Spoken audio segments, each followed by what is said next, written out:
भारत विश्व गुरु के पद पर आसीन रहा है। समस्त विदेशी शक्तियाँ भारतीय संस्कृति को नष्ट करने का प्रयास करने के पश्चात भी सफल नहीं हो पाई, अपितु स्वयं ही उसमें रच पच गई। इसका मूल कारण हमारे पूर्वज ऋषियों द्वारा दिया गया मानवता का संदेश है। ये संदेश वेदों और उपनिषदों के माध्यम से आज भी इस धर्म भूमि में मानवता के महान आदर्शों की स्थापना करके पाश्चात्य देशों को अपनी ओर निहारने के लिए बाध्य कर रहा है। इसी कारण हमारा अस्तित्व है। यूनान, मिस्र, बरोमा सब मिट गए जहाँ से, बाकी मगर है अब तक नामो निशान हमारा। भारतीय तत्वज्ञान की अपार राशि उपनिषदों में मानवीय मूल्यों को सतत जीवंत रखा गया है। तत्वज्ञान तो है ही मानव के हित के लिए। उपनिषद 100 वर्ष तक कर्म करते हुए जीने का संदेश देती हैं। तत्वज्ञान प्राप्त कोई भी व्यक्ति सर्वम खल्विदम ब्रह्म के भाव को प्राप्त होने के पश्चात किसी का अनिष्ट नहीं कर सकता। करना तो दूर, वह सोच भी नहीं सकता। पुरुष जैसी प्रभु की सर्वोत्कृष्ट रचना के साथ अशुभ आचरण करने से क्या उसके प्रभु के प्रति यह अशुभ आचरण नहीं होगा? कोई अपने प्रभु के साथ कैसे अशुभ आचरण कर सकता है? प्रभु तो मनुष्य में संपूर्ण शरीर में व्याप्त होकर स्थित हो गया है। अतः यह शरीर तो प्रभु का निवास होने के कारण पवित्र और रक्षणीय है। अतः प्रभु प्राप्ति का तो यह साधन समझना चाहिए। इसका अर्थ यह नहीं है कि शरीर से आसक्त हो जाए। शरीर को नाशवान समझकर तत्ववेता इसमें कभी आसक्त नहीं होता। इसी कारण उपनिषदों में लौकिक अभ्युदय और पारलौकिक निश्रेयस दोनों को ही समान रूप से प्राप्तव्य कहा गया है। दोनों ही मनुष्य के लिए उपयोगी हैं, किंतु निश्रेयस ही कल्याणकारी है। प्रेय सहज प्रिय है, आकर्षक है, अतः उस मार्ग पर जाना स्वाभाविक है। किंतु श्रेय मार्ग पर चलना तो असीधार व्रत के समान दुष्कर कहा गया है। तलवार की धारा के समान दुष्कर। उपनिषदों में बार बार प्रयत्नपूर्वक वासना रूपी नदी को शुभ मार्ग पर चलाने का आदेश दिया गया है, किंतु तत्व ज्ञान के बिना ये संभव नहीं है।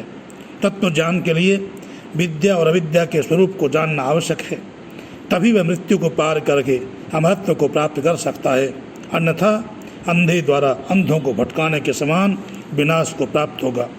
अतः उपनिषदों में श्रेय व प्रेय दोनों मार्गों के महत्व को प्रतिपादित करके मानव के कल्याण का मार्ग समझाया गया है। उपनिषदों ने स्पष्ट घोषणा कर दी है कि ये संपूर्ण संसार परमात्मा से ओतप्रोत है। अतः उसमें जो भी कुछ है वह सब उसी का है। उसका त्याग पूर्वक भोग करो। ममत्व बुद्धि मत रखो, लालच मत करो। दूसरों की संपत्ति को लेने से जो विद्वेष की भावना उत्पन्न होती है वह संसार में अशांति और युद्धों का कारण है। दूसरों की संपत्ति हड़पने के कारण घर, गांव, शहर, प्रदेश, देश और अंतर्राष्ट्रीय स्तर पर विवाद होते हैं। विश्व युद्ध इसी की देन है। यदि मित्रस्याहं चक्षुषा सर्वाणि भूतानि समीक्षे के सिद्धांत के अनुसार कार्य किया जाए तथा सबको अपने समान समझा जाए तो निश्चय ही विवाद की स्थिति नहीं आएगी। परस्पर घृणा व विद्वेष नहीं होगा। जब किसी में भेद नहीं होगा तो फिर किससे मोह और किससे द्वेष? ये तो अविद्या के कारण है। यदि अविद्या की ग्रंथि नष्ट हो गई तो सब में साम्य भाव आ जाता है और मनुष्य आत्मरति और आत्मानंद की स्थिति को प्राप्त कर लेता है। वह सर्प की केंचुली के समान इस शरीर की चिंता नहीं करता। अतः शरीर की सुख सुविधा हेतु किसी को भी पीड़ा न पहुँचाने की भावना उसमें आ जाती है। स्वयं कष्ट सहकर भी वह दूसरों के कष्ट हरने का प्रयास करता है। अहिंसा का भाव प्रतिष्ठित होने के कारण उसमें वैर भाव का पूरी तरह से निरोध हो जाता है। अहिंसा आदि यमों और सोच आदि नियमों का पालन करते हुए वह विश्व बंधुत्व की भावना से ओतप्रोत हो जाता है। मिलकर चलने, बोलने, समान विचार और समान हृदय होने की घोषणा के अनुरूप उसका चरित्र हो जाता है। उपनिषदों में सत्य, तप, श्रद्धा, दान, आर्जव, अहिंसा आदि को मानव जीवन के लिए अत्यंत आवश्यक बताया गया है। केनोपनिषद में तप, दम व कर्म को ब्रह्म जिज्ञासु के लिए अनिवार्य बताया गया है। सत्यम वद और सत्यमेव जयते आदि उपदेशों का उद्देश्य सत्य के प्रति श्रद्धा उत्पन्न करना है। अमृतवादी का वंश नष्ट हो जाता है, यह चेतावनी देकर सत्य की महत्ता का प्रतिपादन किया है। बृहदारण्यक उपनिषद में लोकोपकार के लिए दम, दान और दया के सिद्धांत को अपनाने की प्रेरणा दी गई है। उपनिषदों की रिंडीम घोषणा है कि पुण्य कर्मों से पुण्य लोक और अशुभ कर्मों से अशुभ लोक की प्राप्ति होती है। अतः शुभ कर्म करके शुभ लोक की प्राप्ति का प्रयास करना चाहिए।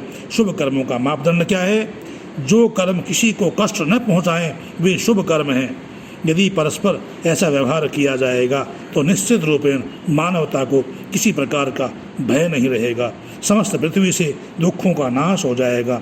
संसार विश्व बंधुत्व की भावना में बंध जाएगा। सुख समृद्धि से पूर्ण होकर यह विश्व सही रूप में मानवता का मूल्यांकन कर सकेगा।